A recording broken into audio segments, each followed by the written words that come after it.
കുറച്ച് നേരമായി ഇത് അടച്ചു വെച്ചിട്ട്. അപ്പോൾ കഴിക്കാൻ നേരമായി, നമുക്ക് തുറന്നു നോക്കാം.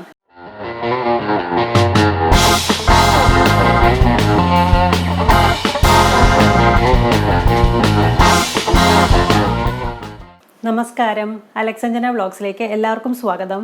ഇന്ന് ഒരു അടിപൊളി വെജിറ്റബിൾ ബിരിയാണിയാണ് തയ്യാറാക്കാൻ പോകുന്നത്. അത് ബസ്മതി റൈസ് വെച്ചിട്ടല്ല, റേഷനരി വെച്ചിട്ടാണ്. അതെങ്ങനെ ചെയ്യുന്നത് നമുക്ക് കാണാം. അരി വേവിക്കാനുള്ള വെള്ളം ആവശ്യത്തിന് വെക്കുക. അതിലേക്ക് 2 ബേ ലീഫ്, ജാതിപത്രി,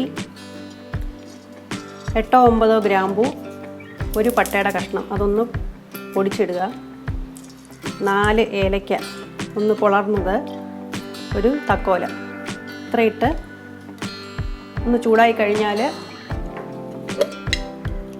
1/4 സ്പൂൺ മഞ്ഞൾപ്പൊടി, ചോറിന് കളർ കിട്ടാനാണ്. ഇപ്പം ഇത് വേണ്ടെന്നുണ്ടെങ്കിൽ കുഴപ്പമില്ല. കുറച്ച് ഓയിൽ, സൺഫ്ലവർ ഓയിൽ ഒഴിക്കാം.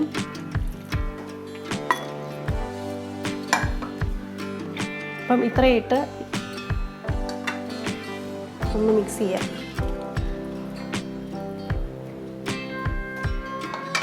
ഇനി അരി, റേഷനരിയാണ് 2 കപ്പ്, അതായത് 240 ml കപ്പിൽ 2 കപ്പ് എടുത്താണ്. ഏകദേശം 1.5 നാഴി വരും. പിന്നെ ആവശ്യത്തിന് ഉപ്പ്, ഇച്ചിരി മുന്നിട്ട് നിൽക്കണം ഉപ്പ്, എന്നുവെച്ചാൽ ഇത് ഊറ്റിക്കളയാനുള്ളതാണ്.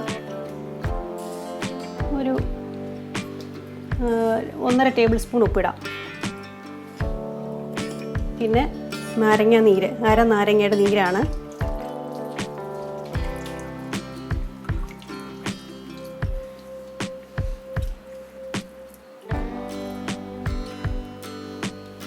ഒന്ന് ഇളക്കിയതിന് ശേഷം അടച്ചു വെച്ച് വേവിക്കുക.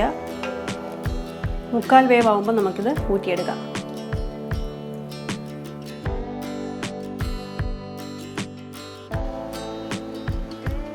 സൺഫ്ലവർ ഓയിൽ 1-2 ടേബിൾ സ്പൂൺ ഒന്ന് ഒഴിക്കുക. പനീർ ഒന്ന് വഴറ്റിയെടുക്കാനാണ്, സോട്ട് ചെയ്തെടുക്കാനാണ്. ഒന്ന് ചൂടാവട്ടെ.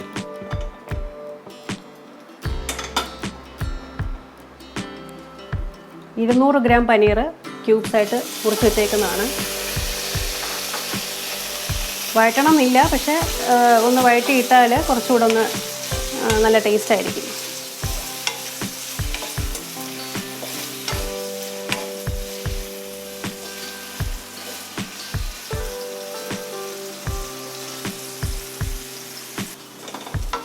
അങ്ങനെ പനീർ ഒന്ന് ലൈറ്റ് ഗോൾഡൻ ബ്രൗൺ ആയി, കോരി മാറ്റി വെക്കാം. ഇനി ബാക്കി പച്ചക്കറികൾ ഇതിലേക്ക് വഴറ്റാം.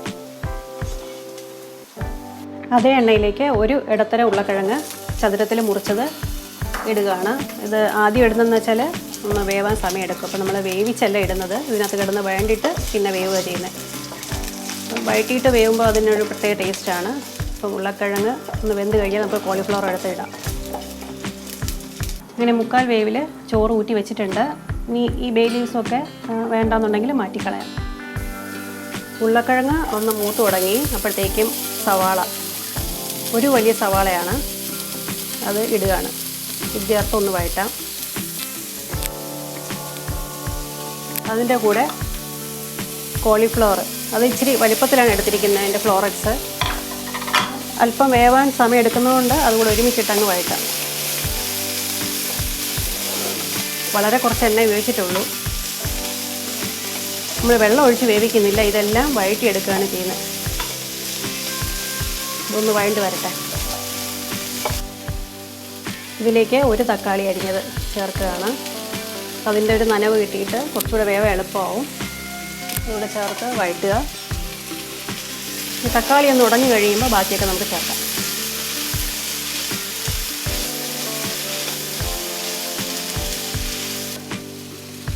ഇതിലേക്ക് ഇഞ്ചിയും വെളുത്തുള്ളിയും പച്ചമുളകും കൂടെ ചതച്ച് ഇടുകയാണ്. ഇഞ്ചി ഏകദേശം 1 ഇഞ്ച് നീളമുള്ള ഇഞ്ചിയുടെ കഷ്ണം, പിന്നെ 8-10 വെളുത്തുള്ളി, 3 പച്ചമുളക് അത്യാവശ്യം എരിവുള്ളതാണ്. ഇത് 3ഉം കൂടെ ചതച്ച് വെച്ചതാണ്. 2 ടേബിൾ സ്പൂണോളം വരും. നല്ലൊരു മണം വരുന്നുണ്ട്. ഇനി ഇതിലേക്ക് നമുക്ക് ക്യാബേജ്, ക്യാരറ്റ്, ബീൻസ് ഇത്രയും കൂടി ഇട്ട് കൊടുക്കാം. പച്ചമണം അങ്ങനെ മാറണമെന്നില്ല, ഇപ്പോൾ ചെറുതായിട്ട് മാറി തുടങ്ങി. അപ്പോൾ നമുക്ക് ക്യാബേജ് അരിഞ്ഞത് 1 കപ്പോളം ഇട്ടിട്ടുണ്ട്. നമുക്ക് ഇഷ്ടമുള്ള പച്ചക്കറികൾ ചേർക്കാം. ക്യാരറ്റ് ആണെങ്കിൽ 2 ചെറിയ ക്യാരറ്റാണ് എടുത്തിരിക്കുന്നത്. മാക്സിമം വെജിറ്റബിൾസ് കഴിക്കണമെങ്കിൽ ഇങ്ങനെ കഴിച്ചാൽ നമുക്ക് നല്ലതായിരിക്കും. പിന്നെ ബീൻസ് 5-6 ബീൻസ് അരിഞ്ഞിട്ടുണ്ട്. ഇത്രയും കൂടെ ചേർത്തൊന്ന് വഴറ്റുക. അപ്പം ഈ സമയം കൊണ്ട് കോളിഫ്ലവറും ഉരുളക്കിഴങ്ങൊക്കെ കറക്റ്റായിട്ട് വേവും. ഇനി ഗ്രീൻ പീസ് ചേർക്കുന്നുണ്ട്, അത് നമുക്കിത് കഴിഞ്ഞ് ചേർക്കാം. എല്ലാം കൂടെ ഒന്ന് വഴറ്റാം. ഇതിൽ നിന്ന് ഇറങ്ങുന്ന വെള്ളം കൊണ്ട് എല്ലാം വേവും.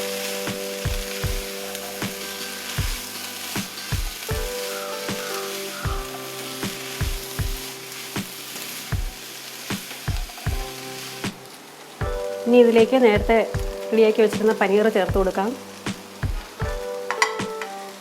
ഇനി ഇതിലേക്ക് നമുക്ക് കുറച്ച് മഞ്ഞൾപ്പൊടി 1/4 തൊട്ട് 1/2 ടീസ്പൂൺ ചേർക്കാം. മല്ലിപ്പൊടി നമുക്ക് 1/2 ടീസ്പൂൺ. മുളക് പൊടി നമുക്ക് എരിവിന് ആവശ്യത്തിനാണ്, ഞാൻ 2 ടീസ്പൂൺ ഇടുന്നുണ്ട്. ഓരോരുത്തരുടെ എരിവിനനുസരിച്ച് ചേർത്ത് കൊടുക്കുക. പിന്നെ ഗരം മസാല 1/2 ടീസ്പൂൺ. ഇതിൽ ഷാജീര, പെരിഞ്ചീരകം, പട്ട, ഗ്രാമ്പൂ, ഏലക്ക, തക്കോലം എല്ലാം കൂടി ചേർത്ത് പൊടിച്ചതാണ്.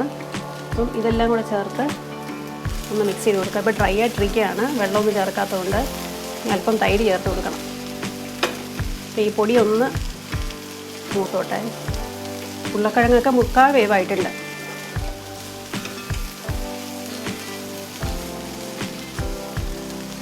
തൈര് ചേർത്തിട്ട് നമുക്ക് അടച്ചു വെച്ച് ഒരു 5 മിനിറ്റ് വേവിക്കാം.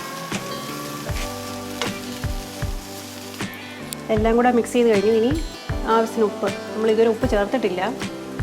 ഞാൻ 2 ടീസ്പൂൺ ഉപ്പ് ഇപ്പോൾ ചേർക്കുന്നുണ്ട്. ഇത് നോക്കിയിട്ട് ബാക്കി ചേർത്ത് കൊടുക്കാം. ഇനി ഇതിലേക്ക് നമുക്ക് 1/2 കപ്പ് തൈര് ചേർത്തില്ലെങ്കിലും നല്ലതാണ്, പക്ഷേ ചേർത്ത് കഴിയുമ്പം കുറച്ചുകൂടെ ഒന്ന് ആ ബിരിയാണിയുടെ ടേസ്റ്റ് കുറച്ചുകൂടെ കിട്ടും. ഇതെല്ലാം കൂടെ ഒന്ന് മിക്സ് ചെയ്യുക. ഒരു നനവ് വന്നല്ലോ. ഇനി ഇളക്കിയതിന് ശേഷം നമുക്ക് അടച്ചു വെച്ച് 5 മിനിറ്റ് വേവിക്കാം. അധികം പുളിയില്ലാത്ത തൈര് വേണം എടുക്കാൻ. തൈര് ഇല്ലയെന്നുണ്ടെങ്കിൽ നാരങ്ങ നീര് ചേർത്താലും മതി. 1/4 കപ്പ് ഫ്രോസൺ ഗ്രീൻ പീസ് ചേർത്തിട്ടുണ്ട്. അപ്പം പെട്ടെന്ന് വേവുമല്ലാണ് ഞാൻ അവസാനം ചേർത്തത്. പിന്നെ പുതിനയില കുറച്ച് ഇടാം. പിന്നെ ഞാൻ എടുത്ത് വച്ചേക്കുന്നത് രമ്പയില. ഇത് 2ആയിട്ടൊന്ന് മുറിച്ച് മണത്തിനിടുന്നത് നല്ലതാണ്. കുറച്ച് മല്ലിയിലയും കൂടി ഇടാം. ഇതെല്ലാം കൂടെ ചെന്ന് മിക്സ് ചെയ്തതിന് ശേഷം 1/2 കപ്പ് വെള്ളം കൂടെ ഒഴിച്ച് ഒന്നുകൂടെ ഒന്ന് വേവിക്കാം. ഇതൊന്ന് മിക്സ് ചെയ്യട്ടെ. ഇത് ചേർക്കുമ്പോൾ നല്ലൊരു ബിരിയാണിയുടെ മണം വരുന്നത് ഇപ്പോഴാണ്.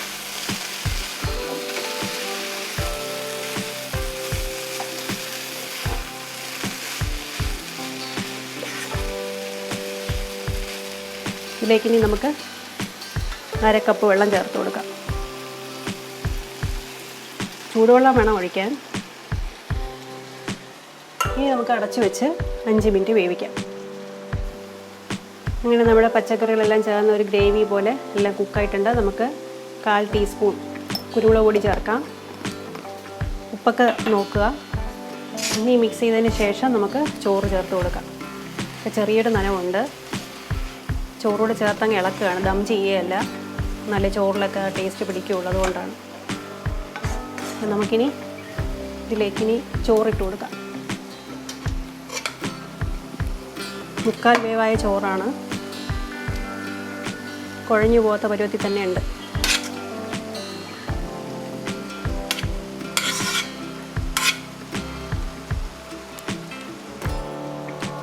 ഇതുവരെ നമ്മൾ നെയ്യ് ചേർത്തിട്ടില്ല, അതുകൊണ്ട് 1 ടീസ്പൂൺ നെയ്യ് ഇപ്പോൾ ചേർത്ത് കൊടുക്കാം. കുറച്ച് മല്ലിയിലയും കൂടെ ചേർക്കാം.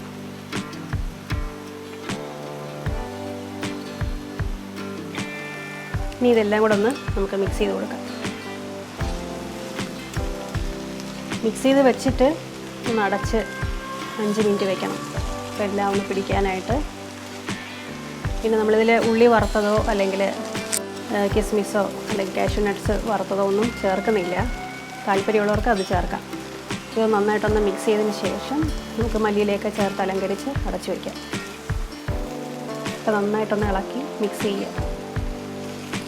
ഇനി ഇതിനകത്ത് കിടക്കുന്ന പട്ട, ഗ്രാമ്പൂ, തക്കോലം ഇതൊക്കെ മാറ്റണമെന്നുണ്ടെങ്കിൽ ഈ സമയത്ത് മാറ്റാവുന്നതാണ്.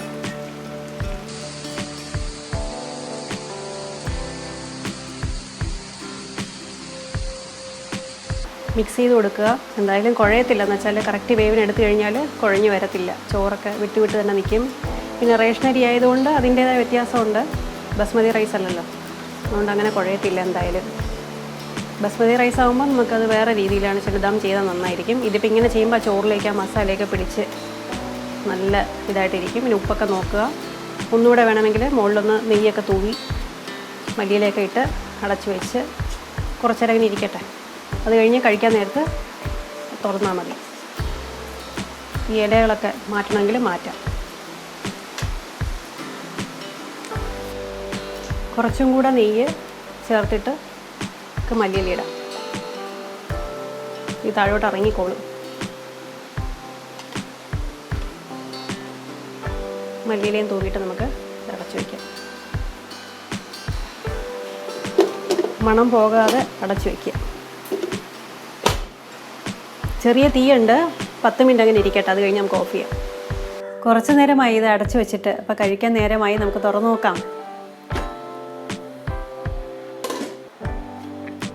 ചോറ് കാണണ്ടേ? നമ്മൾ ലെയർ ചെയ്യാതെ മിക്സ് ചെയ്തുകൊണ്ട് ചോറിലൊക്കെ നന്നായിട്ട് പിടിച്ചിരിപ്പുണ്ട്. കണ്ടോ?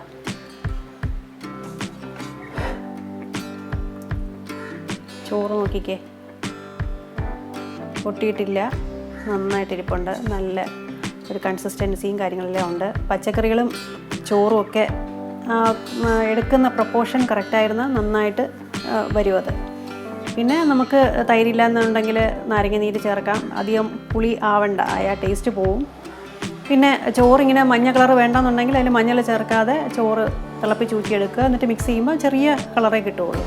അങ്ങനെയൊക്കെ മാറ്റി മാറ്റി ചെയ്യാവുന്നതാണ്. അപ്പം എല്ലാവർക്കും ഇത് തയ്യാറാക്കി നോക്കാവുന്നതാണ്.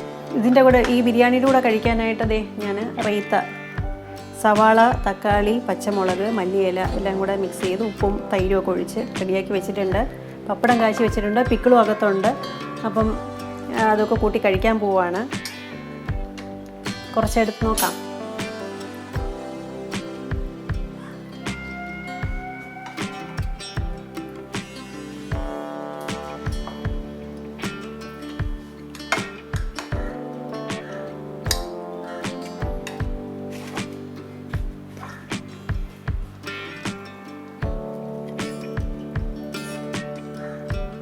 റൈത്തയും ചോറും കൂടെ മിക്സ് ചെയ്ത്